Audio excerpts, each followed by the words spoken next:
Buenas noches, mi nombre es Werlis Tatiana Rizzo, soy estudiante de psicología y les vengo a hablar sobre la observación, tipos de observación y los test o pruebas psicológicas.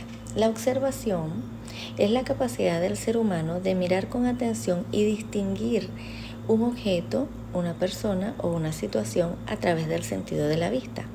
Es uno de los métodos de percepción y de captación de información acerca del mundo que rodea al individuo o el mundo que nos rodea a nosotros como individuos. La observación es una herramienta valiosa para entender el comportamiento humano y el mundo que nos rodea. Tenemos varios tipos de observación. Entre ellos, la observación directa es aquella que se produce cuando el investigador está en contacto directo con el fenómeno o con el sujeto observado o estudiado sin intermediario. También tenemos la observación indirecta, que es aquella en la que resulta imposible estar en contacto directo con el fenómeno o con la persona que se está estudiando, pero se puede registrar su comportamiento a través de la observación de otros elementos cercanos o a través de su contexto.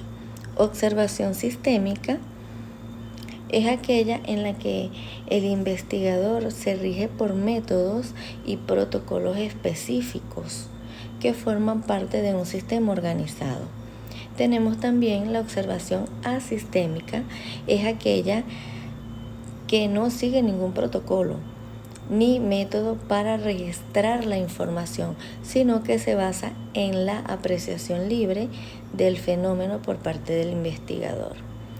También tenemos la observación activa o participante, que es aquella en la que el investigador interviene en el fenómeno estudiado y por lo tanto forma parte de lo observado. También tenemos la observación pasiva o no participante, es aquella que tiene lugar cuando el investigador no interviene en el fenómeno observado, es decir, cuando su presencia no necesita ser tomada en consideración en el análisis. Estos son los tipos de observación, los diferentes tipos de observación que tenemos. Las pruebas psicológicas o test psicológicos son un excelente instrumento para detectar patologías, para ubicar el perfil para ciertos trabajos. Ciertas empresas utilizan pruebas y test psicológicos para emplear o para elegir a su personal. Sirven también para conocer los intereses, gustos y actitudes de los individuos. Hay muchos tipos de test o pruebas psicológicas, pero todas tienen la misma finalidad: conocer al ser humano al que se le aplica. Las pruebas psicológicas se dividen en varias categorías, siendo las más comunes las pruebas psicométricas y las pruebas proyectivas.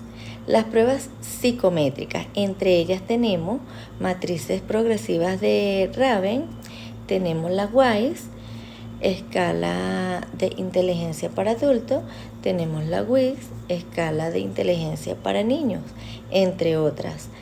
Tenemos también las pruebas proyectivas, donde tenemos la figura humana, la persona bajo la lluvia, entre muchas otras.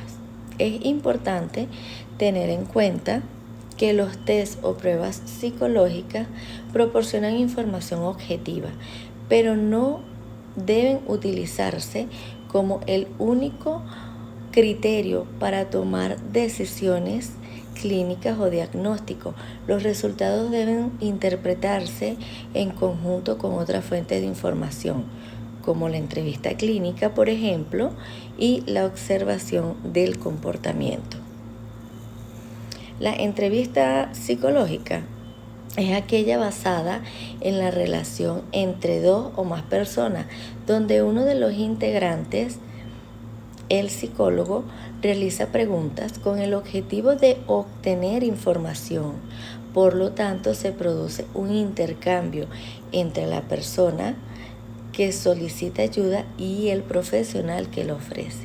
Entonces, es muy importante que antes de dar cualquier diagnóstico, interpretemos bien los resultados, interpretemos bien toda la información que nos proporciona el sujeto o este grupo de sujetos o la comunidad. Eso es muy importante. Gracias.